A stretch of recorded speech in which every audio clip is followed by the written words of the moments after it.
Ethan Walker never imagined that love could disappear quietly, without shouting, without fighting, without one final dramatic moment. It slipped out of his life the same way a soft breeze leaves a room.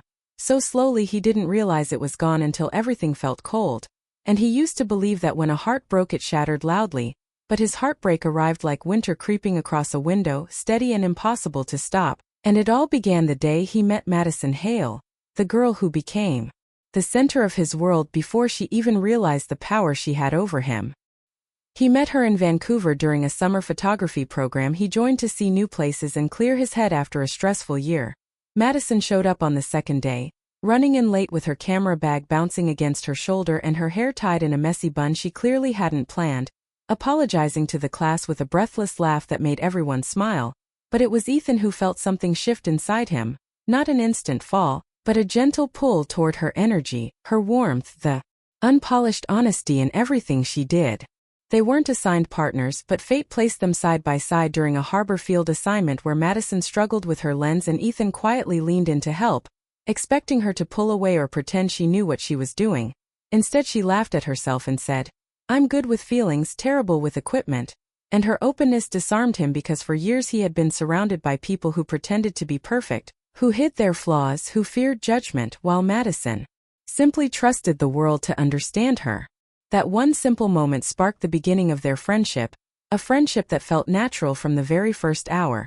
They spent afternoons photographing old bookstores, colorful murals, and the soft gold light stretching across Vancouver streets while Madison talked about her dreams of working in media and telling stories that reached people. And Ethan shared his plans to open a gallery someday. She teased him for being too serious. He teased her for being too dramatic, and slowly, laughter turned into comfort, comfort into attraction, and attraction into something deeper and harder to define. By the end of the summer they were inseparable, walking along the waterfront at night talking about fears they never admitted to anyone else. Madison confessing she always felt like she wasn't enough. Ethan admitting he feared being forgotten and often felt invisible. And without planning it, without saying it out loud, they slipped into love. For Ethan, loving Madison felt like discovering color after living in gray. She brought lightness, a softness that made him breathe easier, and for Madison, Ethan gave stability, a grounding she had never known before. She told him once during a quiet moment by the water, "You make me feel safe." And it was then he realized he had fallen far deeper than he ever intended. But summer ended and reality stepped back in like a shadow stretching across the ground. Madison got a surprise job offer in Toronto, a major opportunity that could shape her entire future, and she told Ethan about it with excitement sparkling in her eyes yet also fear she tried to hide. Ethan smiled and told her she should take it, that he wanted her to succeed. He meant every word, but deep inside a small knot formed that he couldn't quite name. At first they tried to keep their connection strong despite the distance. Texting every morning, calling every night, sharing pictures, laughing like always. But life changes slowly and distance creates space that neither love nor intention can always fill. Madison's new job demanded long hours, constant communication, and many new people pulling at her attention while Ethan tried to understand and not complain. Yet as weeks passed the messages grew shorter, the calls less frequent and the silence heavier. Madison never meant to drift. She cared deeply. But she was overwhelmed by new deadlines, expectations, and chances to prove herself, and whenever she felt stressed or insecure, instead of reaching for Ethan she shut down. Not because she loved him less but because she didn't know how to balance everything, how to give enough to both her dreams and their relationship. Ethan felt the shift long before she said anything. The unread messages, the rushed calls, the quiet pauses when she seemed far away even though her voice was on the phone. And he tried to pretend it was temporary, tried to stay patient. But a relationship can't survive on hope alone, and his hope was slowly turning into fear. One evening after 2 weeks of missed calls and vague excuses, Madison finally reached out, and Ethan's heart lifted believing things were returning to normal. But her voice sounded strained, rehearsed, and she said, "Ethan, we need to talk." And he knew what was coming, yet the words still cut deep when she continued, "I think we should take a break." A simple sentence, quiet and calm, that felt like the ground cracking open. She didn't sound angry or cold, just tired, confused, and lost, trying to explain about the pressure, her schedule, how she felt she wasn't giving him what he deserved. But her explanations blurred together in a haze of ache because to him it didn't matter if her reasons made sense. Heartbreak doesn't stop to consider logic. When the call ended, Ethan sat in his Seattle apartment staring at the empty wall, feeling small, hollow, strangely numb. Because grief doesn't always arrive with tears. Sometimes it arrives as silence. In the days that followed, he moved through life underwater, trying to work, sleep, convince himself it was for the best, but memories of Madison lingered. Her laughter, late-night confessions, the warmth in her eyes when she looked at him like he was special. He deleted their photos, but his mind kept the images, put away her letters, but her words repeated without permission, and he didn't hate her, didn't blame her. He was simply broken. Months passed, seasons changed, and although Ethan grew stronger, there remained a part of him that felt unfinished, as if something important had been left hanging in the middle of a sentence. He focused on work, kept busy, tried new hobbies, slowly rebuilt the person he used to be before love reshaped him, but deep inside a quiet ache remained. A soft reminder of the girl who once held his heart without knowing how fragile it was. What Ethan didn't know was that fate, unpredictable and persistent, was slowly leading him back to the one person he thought he would never see again. Life had separated them, but destiny had other plans, and while he believed their story had ended, the truth was that it was only paused, waiting for the right moment to begin again, because sometimes love breaks not to end but to transform. And soon Ethan would discover that what he thought was over was actually the beginning of something deeper, stronger, and far more unexpected than he could ever imagine. Ethan never planned to return to Toronto. The city held too many memories of Madison, memories he had tried for months to bury under new routines and long hours of work. But life has a strange way of bringing people exactly where they don't want to go.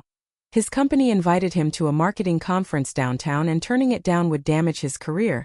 So he convinced himself it was just a trip, just a few days, nothing more.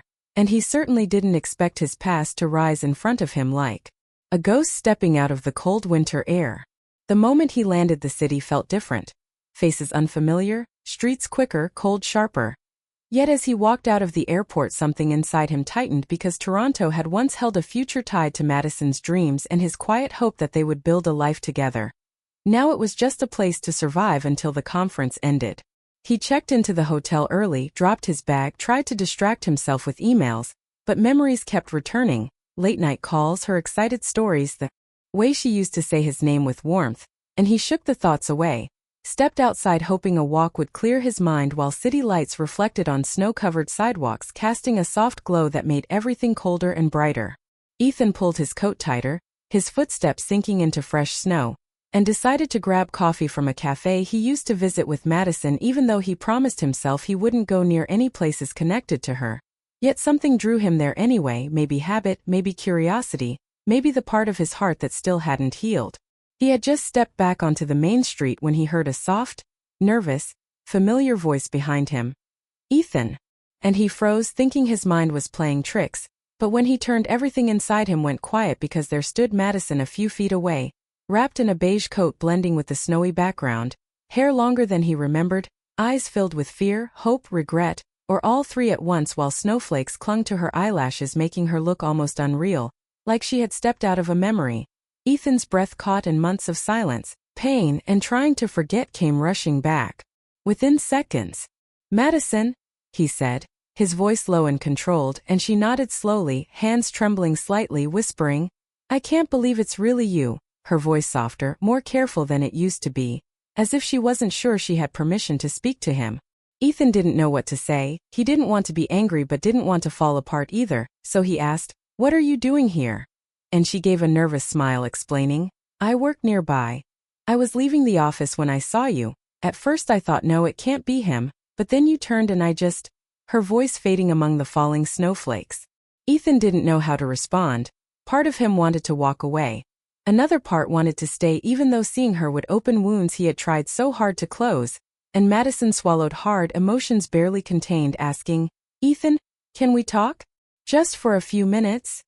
And every instinct hesitated, but curiosity and the part of his heart that still remembered how to love her made him nod. They walked to a quiet corner of the street away from the crowd, and Madison took a deep breath, gathering courage, saying, "I owe you an apology, a real one, not the rushed, confused version I gave you months ago." While Ethan kept his eyes on her, steady but guarded. "I hurt you," she continued, "and I've regretted it every single day since.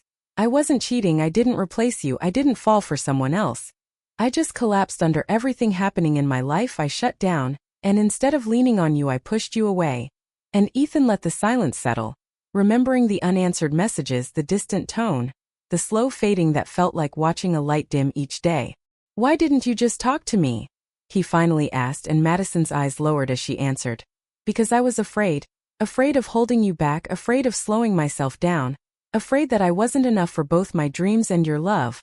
I didn't want you to see how overwhelmed I really was." And Ethan said quietly, "But I loved you," making her breath catch as she replied, "I know, and that's what scared me the most." The truth hit him harder than expected, and Madison stepped closer, voice trembling. "I didn't stop caring about you, Ethan. I never did. You were the calmest, safest part of my life, but I felt like I was falling behind, like I had to choose between becoming who I wanted to be and being with you. I made the wrong choice and didn't realize it until after you were gone." And there was no drama in her tone, no excuses, just genuine sorrow and honesty that touched something deep inside him. "I'm not here to ask for anything," she said quietly. "I know I lost the right to ask. I just wanted you to know the truth," her voice cracking. And Ethan, feeling something inside him soften despite himself. They stood in silence while snow drifted around them like slow frozen rain, and Ethan felt years of emotion pressing against him. Love, hurt, memories, forgiveness, fear, and he asked, "Madison, why tell me now?" And her eyes lifted, shining with tears she was trying not to let fall, whispering, "Because I saw you today and everything inside me knew I couldn't let you walk away again without telling you how sorry I am, without trying to fix at least a small part of what I broke." And Ethan's breath came out slow as he said, "You can't fix the past," and she replied softly, "I know, but maybe I can fix how I left it," finally letting one tear fall and brushing it away while saying, "You were the best thing that happened to me, and I walked away because I didn't think I deserved that kind of love. I'm still figuring things out, but I want to be better, even if it's too late." Her honesty hit harder than any apology could, and Ethan didn't move closer but didn't step back either, simply standing there caught between yesterday's pain and this moment's unexpected warmth, telling her truthfully, "I don't know what I feel right now, but I'm listening." And those 3 words seemed to shake Madison as she took a hopeful breath and continued, "I don't expect you to trust me right away, but I'm here now, and if you let me I'd like to talk. Really talk, not as exes, not as strangers, just as 2 people who meant something to each other once."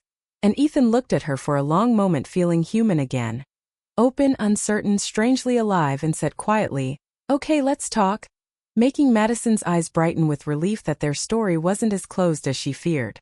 They began walking through the snowy streets side by side, footsteps slow while their hearts moved too fast to fully understand, the city lights glowing against frozen sidewalks, every sound louder than usual because the silence between them held months of unspoken words.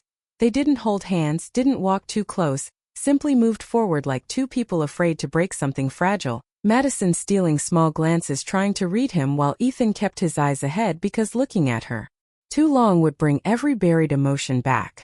When they reached a quiet bridge overlooking a frozen lake, Ethan stopped, the place peaceful and softened by snow, and Madison paused beside him, breath forming small clouds as she said softly, "This used to be my favorite spot. I'd come here when work got stressful and think about everything, especially you." And Ethan's chest tightened, but he didn't speak, wanting to hear her out. Madison wrapped her arms around herself as if the cold had finally reached her and began, "I know I hurt you, and I've repeated that moment in my mind so many times. Every time I told myself I should call you I was too ashamed, afraid you'd tell me I ruined everything." And Ethan said quietly, "You didn't ruin everything, but you did hurt me, more than you think." And she nodded, accepting it without defense, saying, "I know, and that's why I'm not trying to rush anything. I'm not asking for promises or to go back to the way we were. I just want to try again, not at love, just at being honest with you."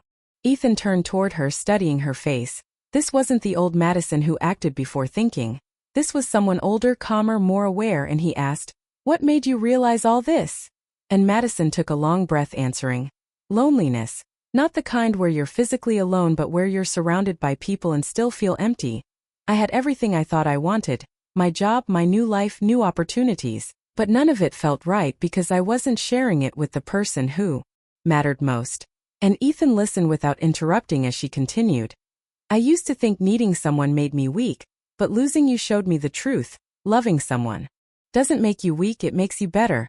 You made me better, and when I pushed you away everything inside me changed." Her voice cracking slightly as she brushed away tears.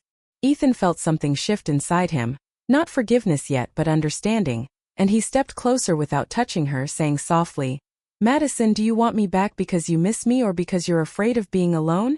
And she looked up immediately, answer firm, "Because I love you and because this time I know what that means." And Ethan's heartbeat quickened as he searched her eyes for hesitation and found none. She looked clearer than ever before. Madison wiped her face and took a deep breath, saying, "I'm willing to take things slow, willing to earn your trust back, willing to rebuild even if it takes months. I don't want the old version of us that fell apart. I want the version that learns from everything we went through." And the wind blew gently, lifting strands of her hair while Ethan felt himself soften in ways he didn't expect, thinking about the months together and the months apart. Both seasons having changed and taught him who he was and what he wanted, and he admitted, "I'm scared," and she whispered, "So am I," and he continued, "I don't want to go through that again," and she replied softly, "I know, and I'll spend every day making sure we don't." The honesty in her voice broke the last piece of coldness inside him. He wasn't fully healed or ready to rush back, but he felt something stronger than fear, possibility, and he took a careful step closer, now standing face to face while the cold winter air surrounded them, yet neither felt cold anymore. And he said quietly, "Okay, let's try slow, honest, real." And Madison's eyes widened, filling with relief and emotion so intense she could barely speak at first, finally whispering, "Thank you." And he shook his head gently, "Don't thank me, we're starting from the beginning." And she nodded quickly, brushing a tear away, saying with a hopeful smile, "A better beginning." Ethan didn't hug or kiss her or reach for her hand. Instead, he simply stood by her side, that closeness more meaningful than any grand gesture. And they began walking again, slower, Madison's voice carrying new lightness as she told him about her work and challenges and how much she had changed, while Ethan listened more than he spoke, learning her again piece by piece. She asked about Seattle, his projects, the things he did to distract himself from the pain. And he told her honestly how hard it was at first, how he buried himself in work, how he avoided anything that reminded him of her. And instead of getting defensive, Madison listened, truly listened, accepting every word.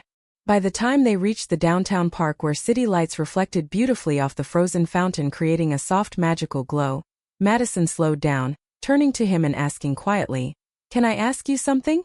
And when he said yes, she continued, "Do you still feel something for me?" And Ethan took his time, looking around at the snow and quiet and moment that felt unreal, then at her hopeful eyes, and finally answered, "Yes, I do, I just don't know what to call it yet." And Madison nodded with a small smile carrying both relief and patience, saying, "You don't have to name it right away, we'll figure it out."